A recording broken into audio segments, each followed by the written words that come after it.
하나님은 영이시니 예배하는 자가 영과 진리로 예배할지니라. 아멘.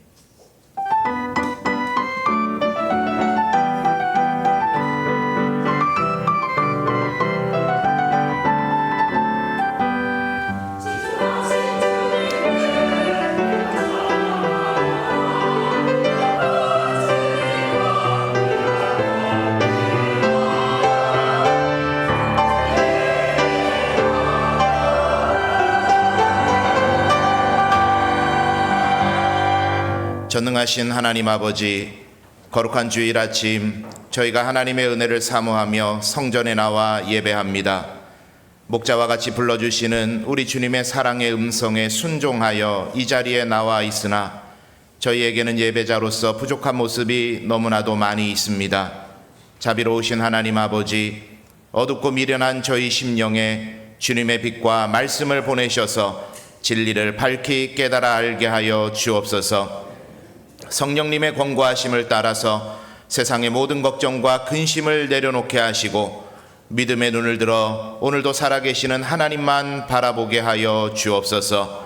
모든 영광을 삼위일체 하나님께 올려드리오며 예수 그리스도의 이름으로 기원하옵나이다. 아멘.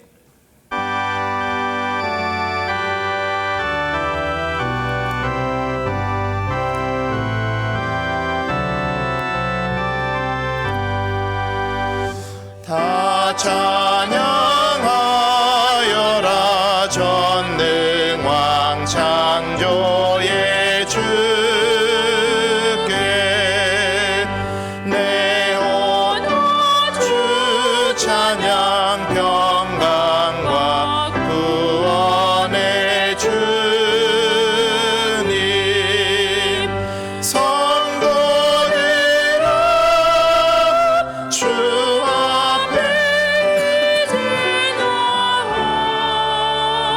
즐겁게 찬양하여라.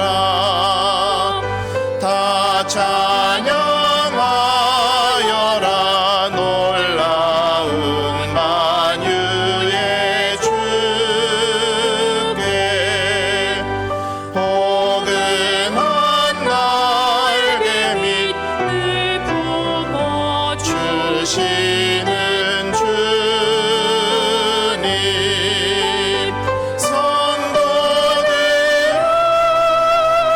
주님의 뜻 안에서 내 소원 다 이루리라.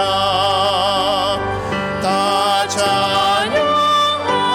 찬양하여라 온 몸과 마음을 바쳐. 이 세상 주 앞에 다 나와 찬양.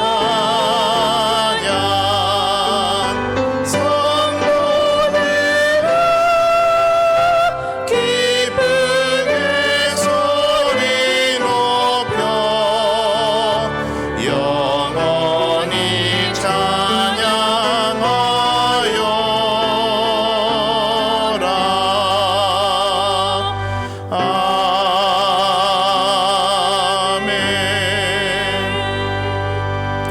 이 시간 우리 지난 한 주의 삶을 돌아보면서 하나님과 사람 앞에 쌓았던 죄와 허물들을 회개하며 기도하며 나아가겠습니다.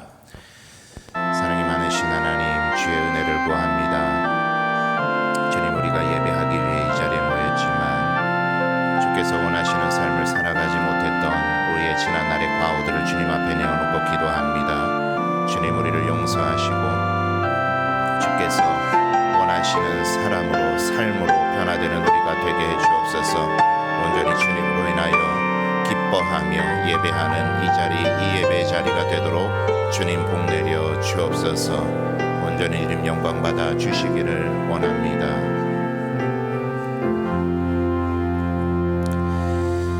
여호와께서 말씀하시되 오라 우리가 서로 변론하자. 너희의 죄가 주홍 같을지라도 눈과 같이 희어질 것이요 진홍같이 붉을지라도 양털같이 희게 되리라. 아멘.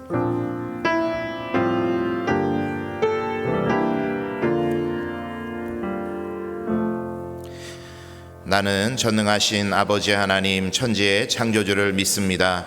나는 그의 유일하신 아들 우리 주 예수 그리스도를 믿습니다.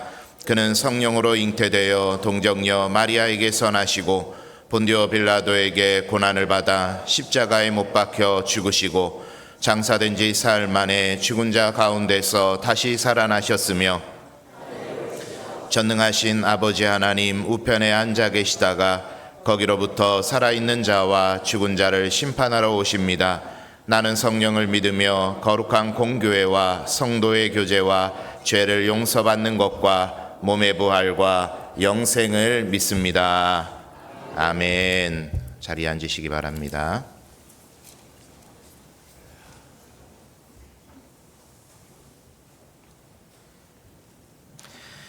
여호와여, 어느 때까지니까 나를 영원히 잊으시나이까? 나의 영혼이 번민하고 종일토록 마음에 근심하기를 어느 때까지 하오며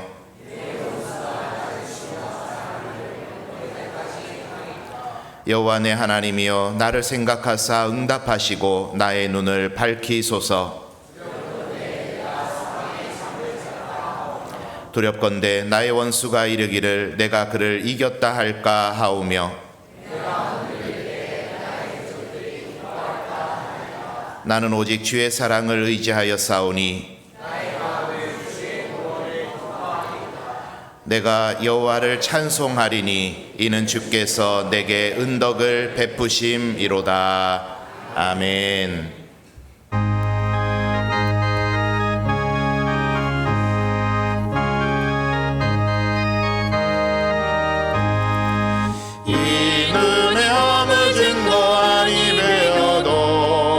믿음만을 가지고 손을 걸으며 이 귀에 아무 소리 아니 들려도 하나님의 약속 위에 서리라. 걸어가세 믿음 위에 서서 나가세 나가세 의심 버리고 걸어가세 믿음 위에 서서 눈과 귀에 아무 증거 없어도 이 눈에 보기에는 어떠하든지 이미 얻은 증거대로를 믿으며 이 맘에 의심 없이 살아갈 때에 우리 소원 주 안에서 이루니 걸어가세 믿음 위에 서서 나가세 나가세 의심 버리고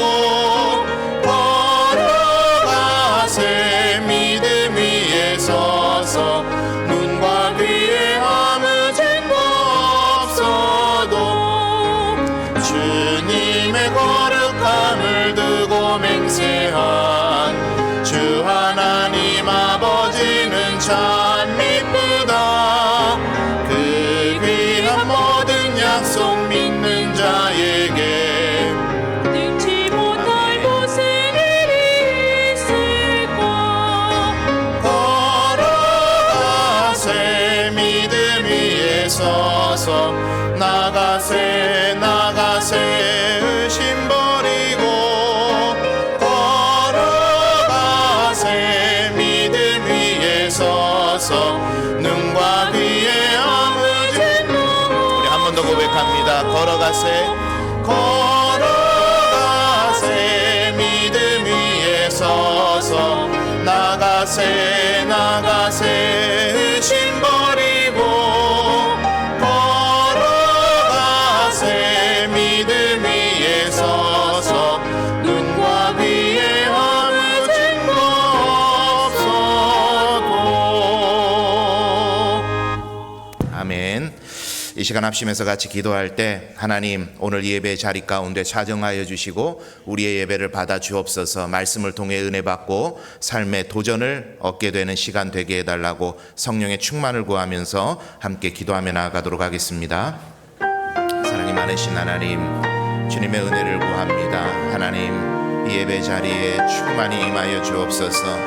오순절 마가다락방에 임했던 성령의 능력의 역사가 이 예배 자리 가운데 동일하게 임하게 하여 주옵소서. 주께서 함께 하시는 시간 되게 하시고 주께서 우리에게 말씀하시는 바 그 말씀에 아멘하여 화답하는 시간 되게 해 주옵소서. 온전히 주님 영광 받아 주시고 이 예배가 하나님을 기쁘시게 하는 예배 되도록 충만히 임하여 주옵소서. 우리에게 놀라운 은혜 더해 주시기를 간절히 소망합니다. 주여 역사해 주옵소서.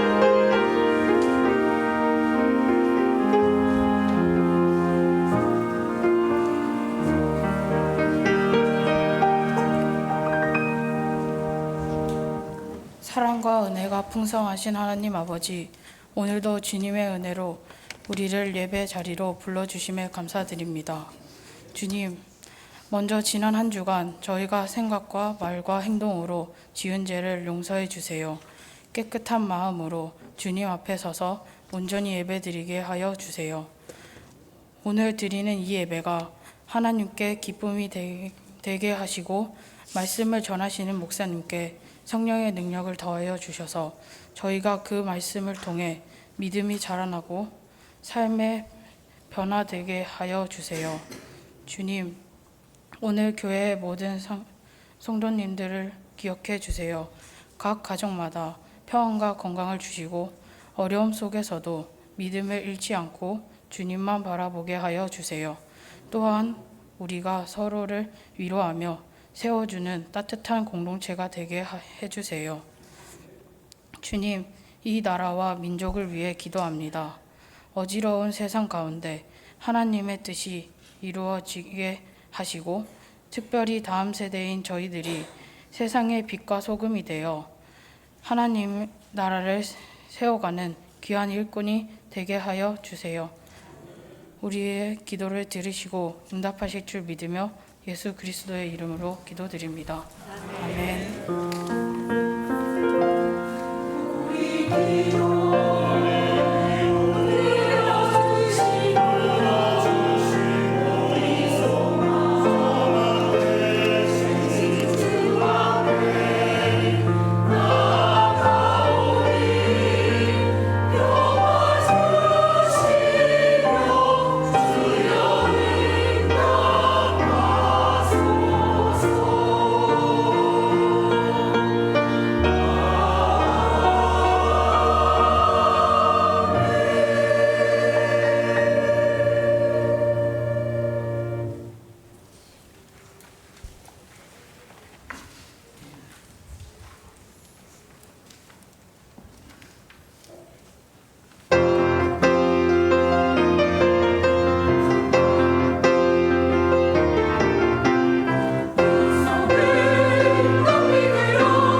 감사합니다. 예, 손을 높이 들고 찬양 감사합니다.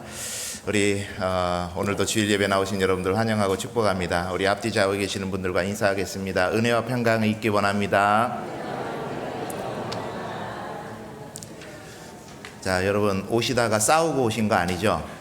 제가 앞에서 이렇게 면면을 이렇게 쭉 봤더니 다들 입꼬리가 이렇게 내려가 계세요. 예, 좀 얼굴을 이렇게 피부를 당기시고 입꼬리를 살짝 올리시면 서로에게 호감 가는 얼굴이 될 수 있습니다. 우리가 대화할 때도 그런데 여러분께서 좀 호감 가는 얼굴을 해주셔야 설교하는 저도 신나요.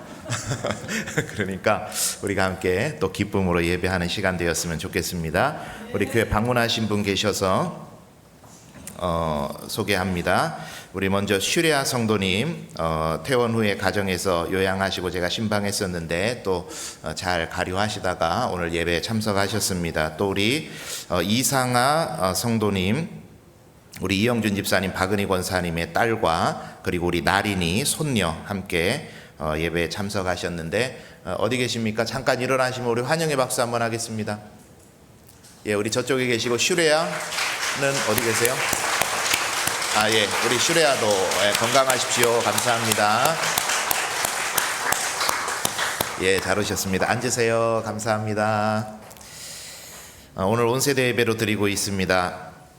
아까 오시훈 학생, 우리 시훈이 처음 우리 교회 왔을 때 애기였는데 많이 컸어요.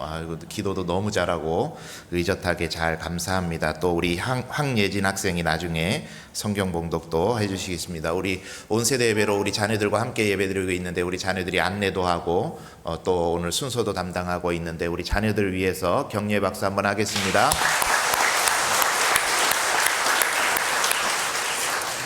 예, 오늘은 목장 모임의 날입니다. 정한 시간 장소에 모여서 함께 즐거운 교제와 또 기도 제목 나누심을 통해서 영적인 그런 교제가 되는 시간이 되었으면 좋겠습니다. 오늘 리모델링 위원회 모임이 있습니다. 온가족 새벽기도회가 금주 토요일에 있고 연산 친교회가 다음 주일에 있습니다. 여러 가지 친교회로 모여주시고 특별히 킹 오브 킹스 영화 관람 친교회도 모여서 영화 보러 가는데 이미 80자리가 다 찼습니다. 그래서 죄송하지만 신청 안 하고 오시면 앉을 자리가 없어서 거기는 뭐 우리가 주관하는 게 아니라 영화관의 사정에 따르는 거기 때문에 저희가 더 들여보내거나 할 수가 없습니다. 혹시 신청 안 하신 분 중에 정말 가고 싶으신 분은 미리 좀 이야기해 주시면 제 자리 빼서 드리고 가실 수 있게 해드릴 테니까 미리 신청해 주시면 감사하겠습니다. 매일 성경 읽기 모임이 8월 31일 주일부터 모입니다. 같이 해주시고 황예진 학생 성경 400독 이어달리고 있습니다. 감사합니다. 그리고 이제 저희 사무실을 1층으로 옮기고 이제 관청에 준공 허가를 받았습니다. 그리고 주차 라인을 우리가 쓰기 편한 대로 다시 그리는 작업을 조금 해야 되는데 이 한 주간 그 작업을 진행하려고 합니다. 사실 작업은 월요일 날 하루에 다 되지만 그게 마를 때까지는 이제 차가 들어와서 핸들을 돌리게 되면 차는 무겁지 않습니까? 그래서 이 페인트가 벗겨지기 때문에 이 한 주 동안에는 주차장 사용이 어렵겠습니다. 그래서 나중에 수요 기도회나 새벽 기도회 오실 때 참고해 주시고 그 우리 외부 주차장이 있죠. 마산하고찜 주차장. 그 주차장은 나중에 일정 잡아서 다시 하기로 했으니까 이제 마산하고찜 운영하는 시간하고 겹치지 않게 또 지혜롭게 잘 사용해 주시면 좋을 것 같습니다.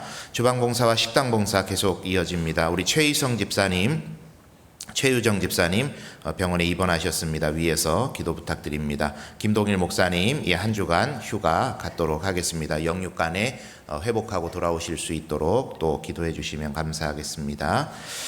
이제 교회 소식 마치고 하나님 말씀 읽도록 하겠습니다. 우리 황예진 학생 나와서 하나님 말씀 봉독해 주시겠습니다.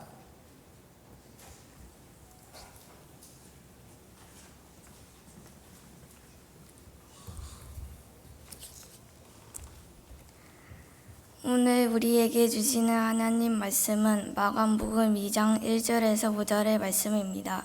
우리 주님의 말씀입니다. 경청하십시오. 수일 후에 예수께서 다시 가버나움에 들어가시니 집에 계시다는 소문이 들린지라 많은 사람이 모여서 문 앞까지도 들어설 자리가 없게 되었는데 예수께서 그들에게 도를 말씀하시더니 사람들이 한 중풍병자를 4사람을 메워 가지고 예수께로 일세 무리들 때문에 예수께 데려갈 수 없으므로 그 계신 곳에 지붕을 뜯어 구멍을 내고 중풍병자가 누운 상을 달아내리니 예수께서 그들의 믿음을 보시고 중풍병자에게 이르시되 작은 자야 내 사함을 받았느니라 하시니 아멘.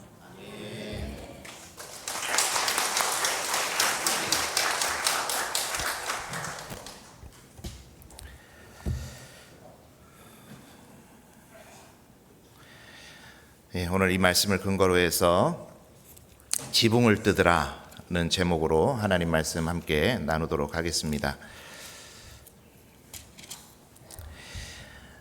믿음이라는 단어에 대해서 우리가 여러 가지 정의를 내릴 수 있겠습니다만 가장 정확하고 가장 확실하게 믿음에 대해서 정의를 내릴 수 있는 것은 예수님께서 믿음에 대해서 뭐라고 정의하셨나를 알면 믿음에 대해서 가장 확실하게 정의 내릴 수 있겠습니다. 예수님께서는 공생의 기간 동안에 수많은 병자들을 고치셨는데 표현 방식들은 조금씩 달랐지만 한계 상황을 넘어서 주님께 나오는 자세를 보고 믿음으로 여기셨고 거기에 대해서 예수님은 선포하실 때 내 믿음이 너를 구원하였다 이렇게 종종 말씀하시는 것을 확인할 수 있죠. 또 풍랑 가운데 우리가 죽겠나이다 하면서 정말 죽을 것처럼 벌벌 떨고 있던 제자들에게 너희 믿음이 어디 갔느냐라고 질문하시는 걸 보면 한계 상황을 넘지 못하는, 그래서 주님께 나오지 못하는 그 자세를 보고 주님께서는 믿음이 없다 이렇게 정의를 하셨습니다. 그래서 여러 가지 예수님께서 가르치셨던 내용들을 두고 보니까 이렇게 우리가 한번 정의할 수 있을 것 같습니다. 믿음이라는 것은 주님께 나아가지 못할 수많은 이유가 있지만 그 이유를 뛰어넘어 주님께 나아가는 것, 이게 믿음이다. 다시 한번 말씀드릴게요. 주님께 나아가지 못할 수많은 이유가 있지만 그 이유를 뛰어넘어 주님께 나아가는 것이 믿음이다. 적고 계시는데 빨리 적으세요. 그렇게 이야기할 수 있겠죠. 그래서 히브리서 11장이 이제 믿음장이라 그래서 믿음에 대해서 가장 명확하게 정의를 하고 있는데 거기에서 하는 말도 이와 같습니다. 선진들이 믿음의 증거를 보였는데 그들은 조롱을 당하고 채찍에 맞고 감옥에 가고 시련도 당하고 돌에 맞고 톱에 썰리는 궁핍과 환난과 학대를 받았지만 결국은 그 모든 상황을 뛰어넘어서 주님께 나아가서 믿음의 증거를 보였다. 이게 히브리서 11장이 하고 있는 이야기죠. 여러분, 우리에게도 한계를 넘어서는 믿음의 진보가 있게 되기를 축복합니다. 여기까지가 내 믿음이다, 여기까지가 내 그릇이다 한정하지 마시고 주님께서 그어주시는 곳이 내 한계다, 주님께서 제안하시는 곳까지가 내 한계다 믿음으로 고백하시면서 믿음의 진보가, 믿음의 확장이, 믿음의 부흥이 저와 여러분의 삶에도 계속해서 일어나게 되기를 축원합니다. 자, 이러한 믿음의 진보를 경험하고 있는 한 사람의 이야기를 오늘 본문을 통해 우리가 만나게 됩니다. 때는 바야흐로 예수님의 사역 초기였습니다. 사역의 초기이다 보니까 제법 많은 사람들이 예수님에 대해서 관심을 갖게 됐는데 그 관심이 극에 달해 있었습니다. 예수님께서 가르치시는 새로운 내용도 뭔가 획기적이었고 또 그가 하시는 일들도 굉장히 놀라웠습니다. 또 반대편도 있었어요. 어떤 사람들은 그 예수님의 가르침이나 기적의 반감을 가지고 촉각을 곤두세웁니다. 뭐 하나 율법에만 어긋나 봐라, 내가 너를 공격하겠다. 그런 마음을 가지고도 예수님을 대했는데 결국은 좋은 것이든 싫은 것이든 예수님에 대한 관심이었고 그 때문에 예수님이 하시는 사역의 자리에는 항상 많은 사람들이 있게 되었던 거죠. 그래서 오늘 보게 되는 본문도 누군가의 집에서 말씀을 예수님께서 전하고 있었는데 여기에도 많은 사람들이 모여들었고 발 디딜 틈도 없을 정도의 그런 상황이 되었던 겁니다. 자, 그런 수많은 사람들이 모여있는 그 이야기 속에서 성경은 한 사람의 이야기를 집중해서 우리들에게 보도해 주고 있죠. 이 한 사람입니다. 중풍에 걸렸습니다. 언제 발병했는지는 모르겠지만 정황상 사지마비가 왔던 것 같습니다. 전혀 움직일 수 없으니까 옛날이나 지금이나 바깥 출입은 엄두를 낼 수가 없었죠. 그나마 요즘은 참 발전한 시대 아닙니까? 기계적인 힘을 빌어본다든지 아니면 온라인을 통해서 외부 세상과 접촉을 한다든지 그렇게 할 수 있습니다마는 이 예수님 때는 그렇지가 않았죠. 도무지 외부에서 일어나는 일에 대해서 들을 수도 없었고 알 수도 없는 그런 세상과는 완전히 단절되어 있는 삶을 그가 살고 있었습니다. 그런데 이 사람에게는 좋은 친구들이 있었어요. 좋은 친구들. 하루가 멀다 하고 번갈아 가면서 와서 함께 대화해주고 바깥 세상에 어떤 일들이 일어나는지, 요즘 유행은 어떤 것인지, 어떤 사람이 지금 영웅처럼 이 시대에 활약을 하고 있는지 그 이야기들을 번갈아 가면서 와서 들려주는 그런 친구들이었습니다. 바로 그날이죠.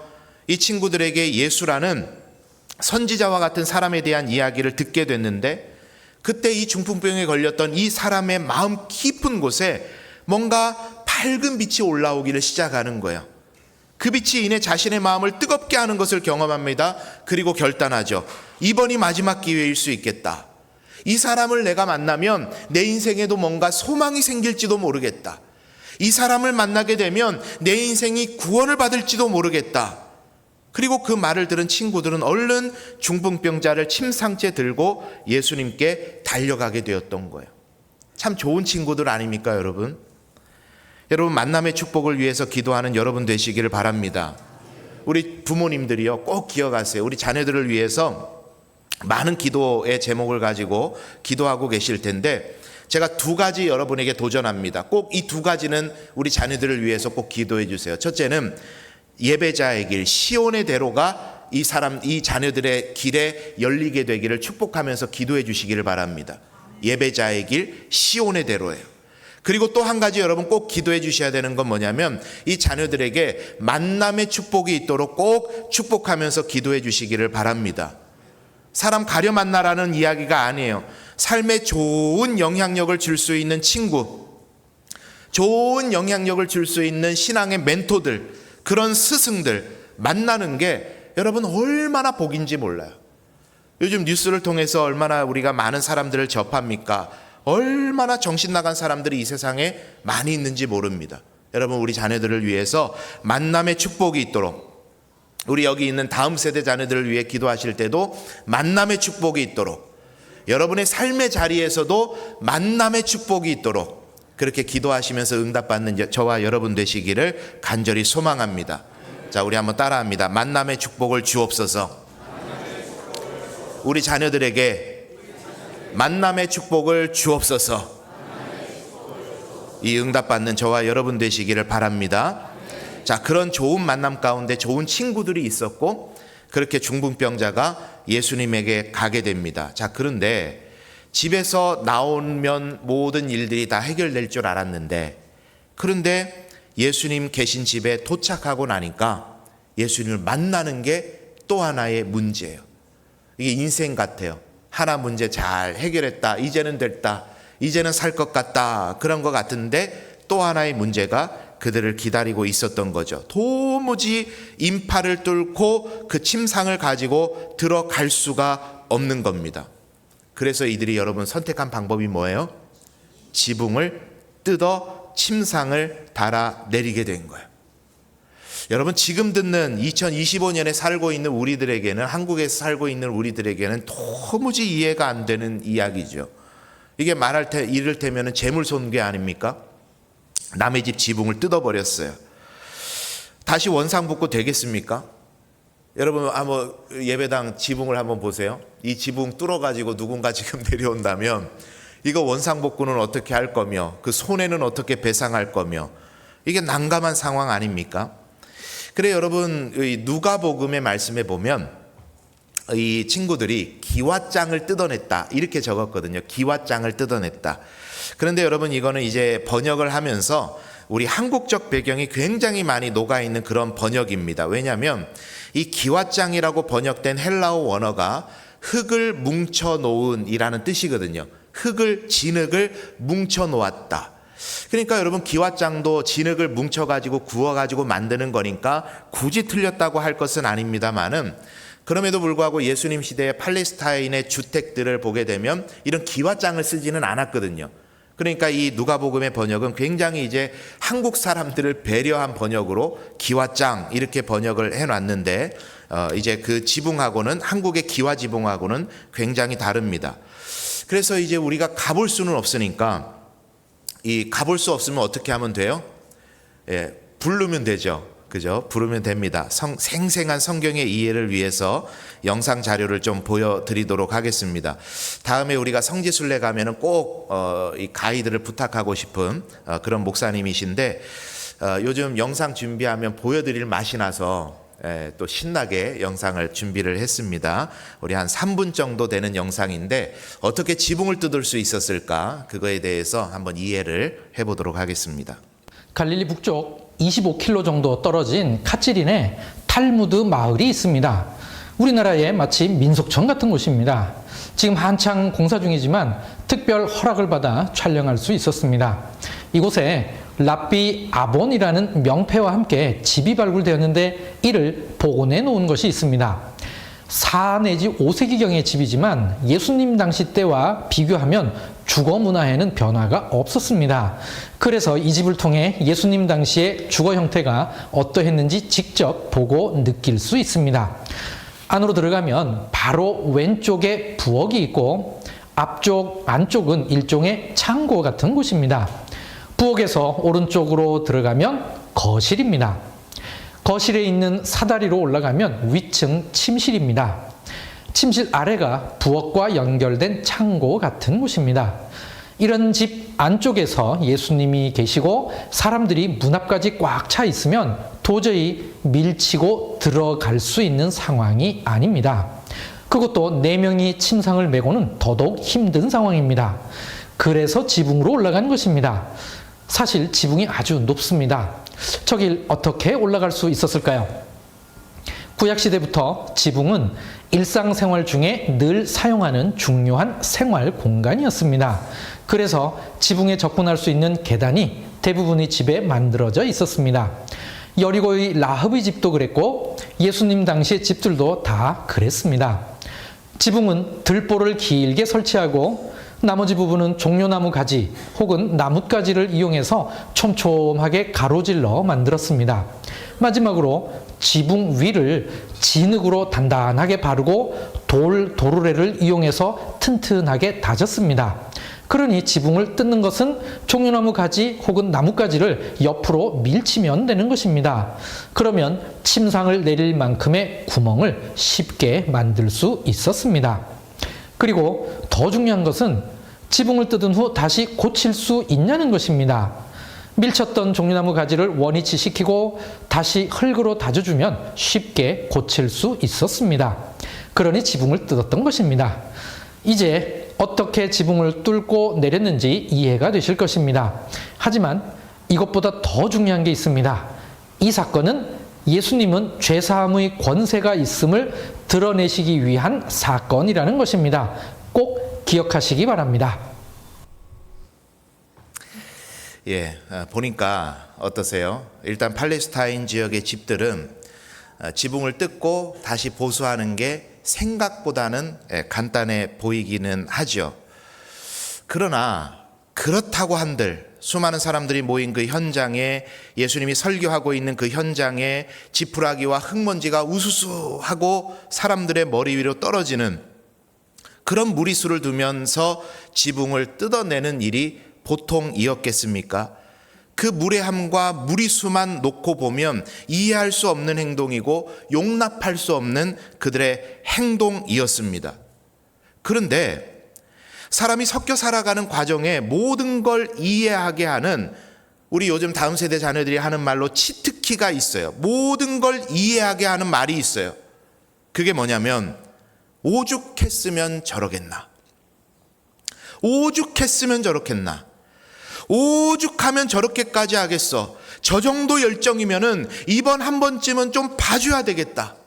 사람의 사정을 이해하고 거기 있었던 유대 공동체가 모인 교회 공동체가 그 일을 다 함께 함구해 줬던 거예요. 여러분, 교회 공동체는요, 평가보다 이해가 먼저입니다. 평가보다 뭐가 먼저라고요? 이해가 먼저예요. 왜 그랬을까? 오죽했으면 그랬을까? 얼마나 아파서 그랬을까? 얼마나 힘들면 그랬을까? 그게 교회입니다. 우리 연산교회가 그런 넉넉한 마음의 공동체가 되기를 간절히 소망합니다. 이해가 먼저예요, 이해가. 자, 그런 한계 상황을 뚫고 왔던 중풍병자의 열정을 보시고 예수님께서 그 사람과 세상을 향해서 이렇게 선포하셨습니다. 5절의 말씀인데 우리 한번 같이 읽어봅니다. 시작.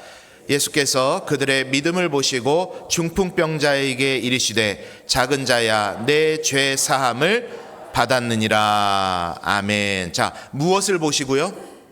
그들의 믿음을 보셨다. 그리고 내 죄 사함을 받았느니라. 곧 다른 말로 하면 내 믿음이 너를 구원하였다. 우리 주님께서 이 병자에게 그리고 세상에 선포하신 겁니다. 여러분, 오늘 이 사건을 보면서 믿음에 관한 중요한 통찰을 우리의 가슴에 담아 보기를 원하는데, 앞에 말씀드렸던 만남의 축복과 이해가 먼저다, 이거는 서론의 이야기이고, 이제 본론을 여러분과 나누려고 하는데 믿음에 관한 아주 중요한 통찰을 두 가지를 우리가 볼 수가 있습니다. 그 첫 번째가 뭐냐면 주님의 일이 일어나는 곳에 가까이 오는 게 믿음이다 하는 겁니다. 우리 한번 앞에 내용 같이 읽어봅니다. 시작.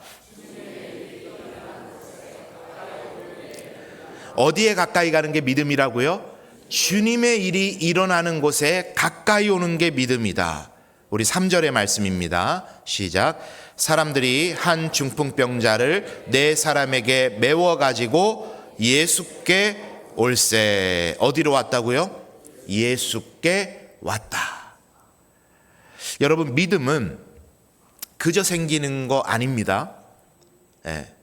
나는 왜 이렇게 믿음이 없지? 믿음은 그냥 생기지 않아요. 로마서 10장 17절. 그러므로 믿음은 들음에서 나며 들음은 그리스도의 말씀으로 말미암았느니라. 믿음은 어디서 난다고요? 말씀에서 난다 그랬어요. 믿음은 어디서 난다고요? 말씀에서 난다. 말씀을 듣는 자리에 있어야 믿음이 생기는 겁니다. 기도할 때 믿음이 들어오는 겁니다. 하나님의 사역이 일어나는 곳에 내가 그 자리에 있을 때 믿음이 일어나게 되는 줄 믿습니다. 여러분, 도마가 믿음 없는 사람이 된 이유가 뭐였다 그랬죠? 제자들이 모여서 기도하고 있는데, 제자들이 모여서 주께서 하실 일들을 기대하며 그 자리를 지키고 있는데, 함께 은혜를 공유하면서 주님을 기다리고 있는데, 성경이 뭐라고 적었다 그랬죠? 도마는 그 자리에 없더라. 도마는 그 자리에 없었다. 그래서 도마는 주님으로부터 믿음 없는 자여 라는 소리를 듣게 됩니다. 믿음이 발현되는 자리, 은혜의 자리, 주님께서 일하시는 그 자리에 있을 때 믿음이 생기는 줄 믿습니다.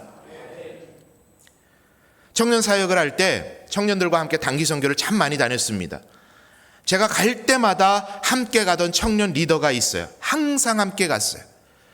어떻게 보면은 참 믿음 좋은 청년 같기도 하고, 또 어떨 때는 보면은 맨날 내가 이렇게 관리해 줘야 되나, 이거 믿음이 있기는 있는 건가 싶은 그런 청년이었어요. 단기 선교를 갈 때마다 이 친구가 가려고 신청서를 적어내면서 저한테 와서 하는 이야기가 그거였습니다. 저 이번에도 가야 돼요? 저 왜 가야 돼요? 항상 그렇게 물어봐요. 갈 때마다. 그런데 또 갑니다. 가면은요, 믿음이 충만해져서 와요. 충만해져서. 그 다음에 또 간다 그래요. 그 다음에 갈 때 또 저 또 가야 돼요? 이래요. 가면은 믿음이 충만해져서 옵니다. 여러분, 왠지 제가 너무 잘 알죠. 하나님께서 역사하시는 자리에 가면요, 복음이 증거되고 복음의 열매들이 맺혀지는 곳에 가면요, 믿음이 생기는 겁니다. 왜죠? 우리 주님은 이 세상 모든 곳에 계시지만 주님의 일이 활발하게 일어나는 곳에 믿음의 씨앗들이 뿌려져 있는 거거든요. 그러니까 주님의 일이 일어나는 곳에 가면 믿음이 생기는 거예요. 여러분, 주님은 이 세상 어디에나 계시지만 캠핑장 가도 있으니 거기 가도 믿음이 생깁니까? 천만에요.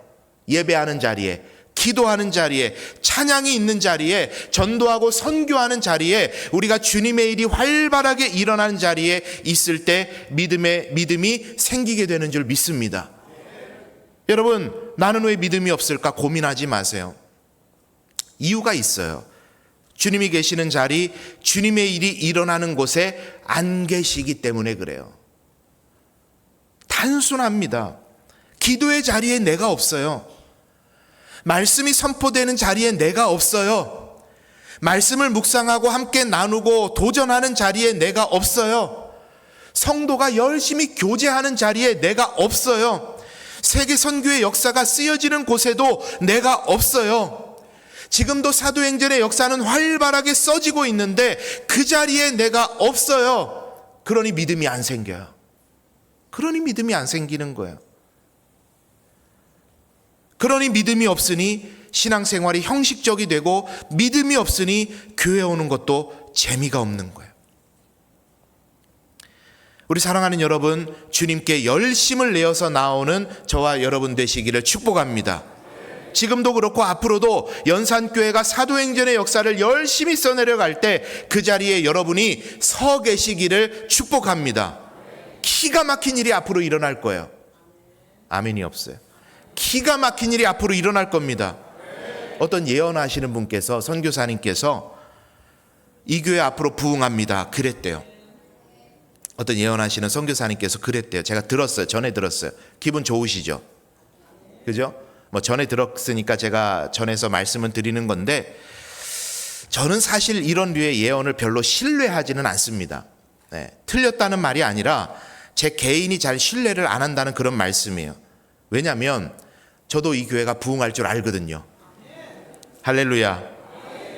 여러분, 계속 말씀드리지만 성경에 나오는 예언은 앞날을 내다보고 점치는 게 아니라 하나님의 말씀이 이루어짐을 선포하는 게 예언입니다. 말씀의 선포와 성취를 예언이라고 구약성경은 일관되게 이야기를 해요. 그리고 바른 예언은 공동체 안에서 일어나는 게 건강하다 저는 생각합니다. 여러분, 제가 저기 남의 교회 가가지고 그날 헌신 예배 한번 설교하러 갔을 뿐인데, 그 교회가 그 교회를 얼마나 알고 그 공동체원들을 제가 얼마나 알아서 그 사정, 그 교회의 희노애락을 제가 뭘 알아서 그 교회의 앞날에 대해서 제가 평가하고 이야기를 하겠습니까? 그 공동체원들을 통해서 예언이 선포되고 성취되는 게 가장 건강한 겁니다. 여러분, 앞으로 우리 연산교회를 통해서 주께서 하시는 일이 계속해서 일어나고 확장되고 열매 맺게 될 줄 믿습니다. 그러니 부탁드립니다. 그 자리에 계세요. 그 자리에 계세요. 그 자리를 지키세요. 그 자리의 주인공 되세요. 그래서 믿음 충만한 그리스도인으로 우리 주님께 칭찬받으면서 쓰임받는 은혜가 저와 여러분에게 있게 되기를 간절히 축원합니다. 그래서 이 중풍병자는요, 그 자리에 왔고 주님께 가까이 오는 그 믿음을 보시고 주님께서 그의 인생의 구원을 선포하셨던 거예요. 우리 모두에게도 믿음의 역사가 있게 되기를 축원합니다. 주님께 가까이 가는 게 뭐다? 믿음이다. 또 한 가지 우리가 보게 되는 것은 뭐냐면, 한계를 넘어서는 게 믿음이다, 이겁니다. 우리 앞에 내용 같이 선포합니다. 시작. 한계를 넘어서는 게 믿음이다. 4절을 우리 같이 한번 읽어봅니다. 시작. 무리들 때문에 예수께 데려갈 수 없으므로 지붕을 뜯어 구멍을 내고 중풍병자가 누운 상을 달아 내리니. 아멘. 제가 SNS 하는 것 중에 이제 페이스북을 종종 하는데 거기에 게시글을 한 번씩 올립니다. 그런데 이 페이스북의 기능 중에 하나가 이런 기능이 있어요. 몇 년 전 오늘 그래가지고 그날에 있었던 몇 년 전의 일을 이렇게 보여주는 겁니다. 저한테 자동으로 떠요. 얼마 전에 보니까 5년 전 오늘 그래가지고 2020년 8월 달에 제가 올렸던 한 게시글이 떴습니다. 그 제가 내용을 읽어보면 이게 뭐였지 기억이 잘 안 나서 뭐였지 하고 내용을 읽어보니까 말씀 톡톡을 첫 방송하기 위해서 영상을 제가 편집하면서 그 내용을 올려놨던 그 장면입니다.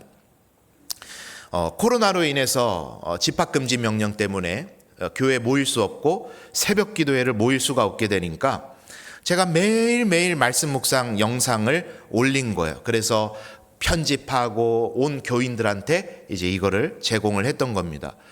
그때 일반적으로 새벽 기도회에 모이게 되면은 한 15명, 많이 나오시면 20명 정도 모일 때였으니까 그런데 말씀 톡톡을 제가 영상을 제작해서 전 교인들한테 보내면은요, 이게 30명 이상이 항상 보시는 거예요. 그러면 새벽 기도회를 모여야 되겠어요? 말씀 톡톡을 해야 되겠어요? 이게 갈등이 되더라고요. 어쨌든 뭐 모이는 영성이 또 따로 있으니까 우리가 새벽 기도회는 합니다만은 이 말씀 톡톡이 훨씬 영향을 많이 미쳤던 것 같아요. 그리고 이 온라인의 좋은 점은 뭐냐면 우리 교인만 보는 게 아니라 전 세계 모든 사람들이 다 볼 수 있었던 거죠.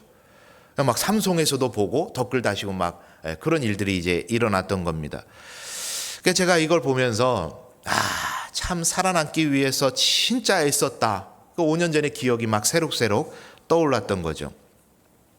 그런데 여러분 교회만 그랬습니까? 그걸 보면서 이제 그때의 회상을 제가 조금 해보니까 그러니까 뭐 TV에서 했던 이야기 6.25 때 난리는 난리도 아니었죠 그때.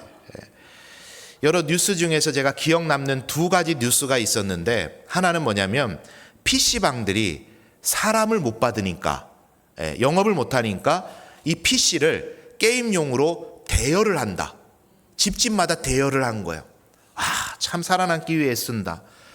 여행을 못 가니까 해외여행을 못 가니까 항공사들이 이 비행기가 이륙해서 한국 상공을 쭉 돌다가 다시 착륙하는 그런 상품을 개발했다. 이런 뉴스를 제가 봤습니다. 참 애쓴다.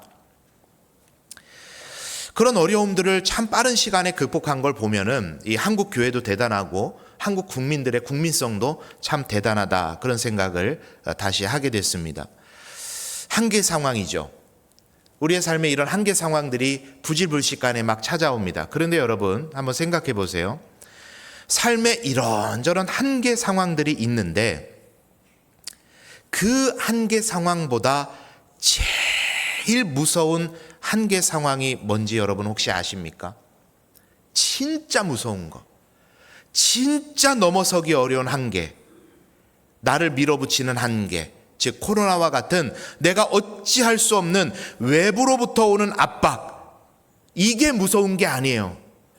여러분 이런 압박들은요 당하게 되면 사람들이 막 몸부림을 칩니다. 그래서 그 상황을 막 뛰어넘으려고 애를 쓰죠. 세계 역사가 그랬던 거 아닙니까? 그렇게 인류 역사는 발전해 온 겁니다. 그게 무서운 게 아니라 진짜 무서운 한계는 뭐냐면 내 스스로 정해놓은 한계가 제일 무서운 법이에요. 내 스스로 정해놓은 한계. 나는 이만큼이야. 내가 뭐래.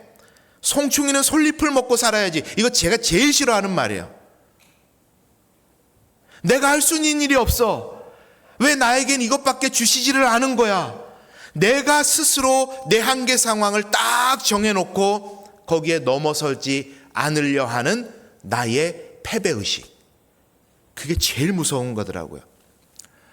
여러분 주님의 일은, 주님의 복음은 사도행전의 말씀에 보니까 예루살렘과 온 유대와 사마리아와 땅끝까지 증거된다 하셨습니다. 그런데 여러분 그 땅끝이 어디입니까? 땅끝이 여러 가지로 해석하는데 가장 먼저는 지리적 땅끝입니다. 당시 그리스도인들에게는 로마라고 하는 땅끝. 복음적으로도 해석이 됩니다. 미전도 종족들, 저 팔레스타인 지역의 무슬림들을 의미하기도 하죠. 그런데 여러분 또 한 가지는 여러분 뭔지 아십니까? 내가 정하고 있는 땅끝이에요. 내가 정하고 있는 땅끝. 나에게 땅끝과 같은 의미의 곳, 장소, 의미의 것, 상황, 그런 땅끝과 같은 사람, 땅끝과 같은 시간 등 내가 할 수 없다고 나 스스로 한계를 지어버린 그 땅끝, 중풍병자에게는 예수님께 가는 것, 갔더니 만나게 된 뚫을 수 없는 인파. 아이고 내가 뭘 해, 나 같은 사람이 뭘 해, 여기까지가 나의 한계인가 봐, 내가 더 이상은 할 수가 없어 라고 지어버리는, 내가 스스로 만드는 그 땅끝, 넘어서지를 못해요. 넘어서지를. 그러나 그 친구와 그 중풍병자는 지붕을 뜯어버리는 거예요. 그리고 믿음의 역사의 중앙에 그들이 서게 된 겁니다. 여러분, 여러분의 땅끝은 어디입니까? 여러분의 땅끝은 누굽니까? 여러분의 땅끝은 무엇입니까? 주께서 하실 일을 기대하시면서 영차하면서 그 한계를 뛰어넘는 저와 여러분 되시기를 축복합니다. 그게 믿음이라고 성경이 오늘 이야기를 하는 거예요. 내가 뭘 해? 아닙니다. 하나님 하십니다. 우리 연산교회와 같이 작은 교회가 뭘 해? 아닙니다. 하나님 하십니다. 스스로 한계를 정하지 마시고 하나님께서 지어주시는 경계까지, 하나님께서 제안하시는 한계까지 나아가는 저와 여러분 되시기를 간절히 축원합니다.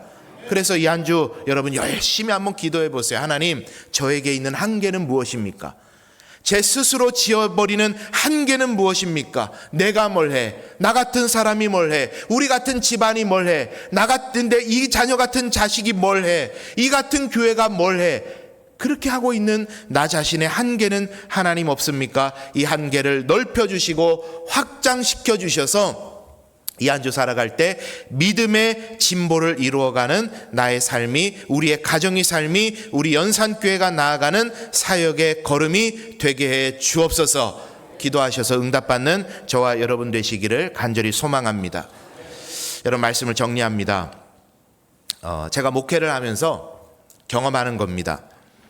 하나님께서 뭔가를 저에게 시키실 때, 뭔가 저를 움직이게 하실 때 저에게 말씀하시는 방법이 하나가 있어요.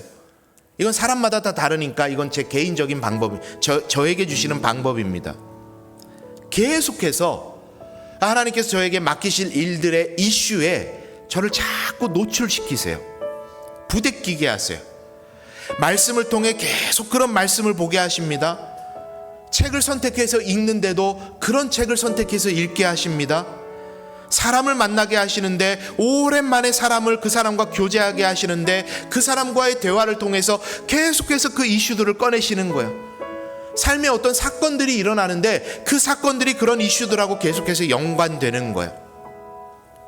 하나님께서 저에게 말씀하실 때 저를 움직이게 하시는 하나의 방법이시더라고요. 제가 경험하는 게 계속 그 일에 노출시키는 거예요. 요즘 저에게 강력하게 계속해서 주시는 이슈, 메시지는 뭐냐면 이겁니다. 변하지 않으면 죽는다. 이걸 계속해서 강력하게 저에게 주시는 거예요. 변하지 않으면 죽는다. 세상은 계속해서 거세게 변화되고 있는데 교회는 어찌어찌 되겠지, 이래 하다 보면 되겠지, 그렇게 생각하고 있으면 죽는다.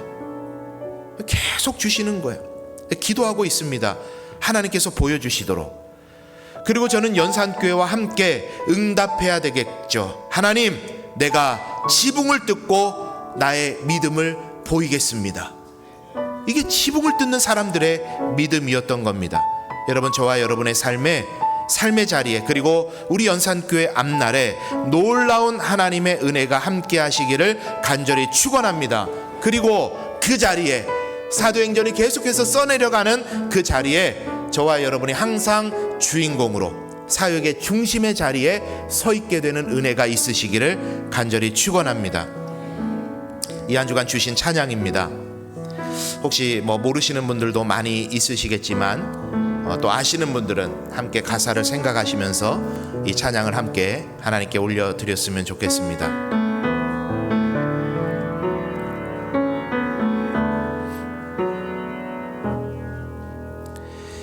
주께서 주신 모든 시간 헛된 것 없네. 그 어느 것도 주의 뜻 알기 어려워도 이 있음을 알기 원해. 나의 모든 걸음이 주님 안에 있기에 주의 이야기 되네. 내 안에 한계를 넘어 일하시는 주, 크신 주의 은혜 내 삶을 이끄시네. 인생의 처음과 끝을 주관하시니 모든 삶 주님께 맡기네. 한 번 더 고백할까요? 주께서 주신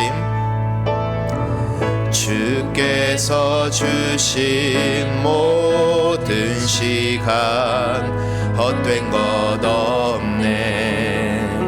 그 어느 것도 주의 뜻 알기 어려워도 주의 뜻 알기 어려워도 이유 있음을 알기 원해. 나의 모든 걸음이 나의 모든 걸음이 주님 안에 있기에 주의 이야기 되네. 내 안에 한계를 넘어 일하시는 주, 크신 주의 은혜 내 삶을 이끄시네. 인생의 처음과 끝을 주관하시니 모든 삶 주님께 맡기네. 내 안에 한계를 넘어 일하시는 주, 주의 크신 은혜 내 삶을 이끄시네. 인생의 처음과 끝을 주관하시니 모든 삶 주님. 우리 한 번 더 고백합니다. 내 안에 한계를 넘어 내 안에 한계를 넘어 일하시는 주, 주의 크신 은혜 내 삶을 이끄시네. 인생의 처음과 끝을 주관하시니 모든 삶 주님께 맡기네. 내 안에 한계를 넘어 일하시는 주, 크신 주의 은혜 내 삶을 이끄십니다. 인생의 처음과 끝을 주관하시니 주님 나의 모든 삶 주님께 맡기기 원합니다. 우리 시간 기도할 때 주님 내 삶에 믿음의 진보가 있기를 원합니다. 한계를 넘어 주님께 다가가는 믿음으로 다가오는 시대와 다가오는 세대를 주의 복음으로 변화시키고 주께서 하실 일에 협력하며 나아가는 사명자 되게 해 주옵소서. 이 시간 함께 합심해서 결단하며 기도하며 나아갑니다. 사랑이 많으신 주께서 우리를 통해 일하실 것을 기대합니다. 우리 교회를 통해 이루실 일들을 기대합니다. 하나님 믿음의 확장이 있기를 원하고 믿음의 진보가 있기를 원하고 믿음의 부흥이 있기를 간절히 소망합니다. 이 자리에 기도하는 모든 주의 백성들의 삶에 찾아가 주시고 나 스스로 나의 한계를 정하지 않고 주께서 나에게 펼쳐져 보여주실 것들을 향하여서 달려가는 주의 백성들 되게 해 주옵소서. 이 연산교회를 통하여 시대를 살리고 세대를 변화시키는 일에 귀하게 사용되는 연산교회 될 수 있도록 주여 복을 내려주시고 역사해 주옵소서. 하나님 한 사람도 뒷짐지지 않게 하시고 주인공 되어서 주의 일에 협력하는 사명자 되게 축복하여 주옵소서. 온전히 주님 영광 받아 주옵소서. 존귀하신 하나님 아버지, 한 주의 삶을 은혜 가운데 살게 하시고 오늘 서로를 사랑하는 마음으로 연산의 공동체가 모여 예배하게 하신 은혜에 감사를 드립니다. 세상은 세상의 갈 길을 가지만 주의 백성들은 주의 길을 가고자 예배당에 모여 예배하며 떡을 떼며 교제함으로 하나님의 나라를 이루어 가기를 원하오니 하늘의 신령한 복을 이 시간 이 자리에 내려 주옵소서. 주님, 이 한 주간도 믿음으로 살게 해 주옵소서. 주님의 사역이 활발하게 일어나는 예배의 자리, 기도의 자리, 전도와 선교의 자리, 교제의 자리를 기뻐 찾는 우리가 되게 하시고 스스로 한계를 정하지 않고 그 한계를 넘어 주께서 지어주시는 한계까지 순종하며 나아가 증거를 얻는 주의 백성들 되게 축복해 주옵소서. 오늘도 준비하여 귀한 예물을 하나님께 올려드립니다. 아낌없이 드리고 정성껏 드리오니 기쁘게 받아주시고 이 물질에 오병이어의 기적을 베풀어 주사 사용되는 사역의 현장마다 드린 성도들의 손길마다 놀라운 복을 내려 주옵소서. 오늘은 목장 모임의 날입니다. 성도의 교제의 시간이 예배의 연장임을 알고 모든 성도들이 동참하게 하시고 서로 나누고 기도하는 시간들을 통해 성령의 교통하심의 역사가 일어나는 시간 되게 해 주옵소서. 평가하는 자리가 아니라 이해하고 사랑하는 목장 모임의 시간 되게 해 주옵소서. 지금은 주 예수 그리스도의 은혜와 하나님 아버지의 무한하신 사랑과 성령의 교통하심이 한계를 넘어 주님께 나아가 주께서 하시는 일에 동참하고 동역하기를 원하는, 그래서 믿음의 진보를 이루기를 원하는 이 자리에 모인 모든 주의 백성들 머리 위에 이들의 삶의 자리와 가정과 자녀들과 자녀들의 학업과 앞날 위에 영원토록 함께하옵시기를 간절히 축원하옵나이다. 아멘.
(243페이지입니다)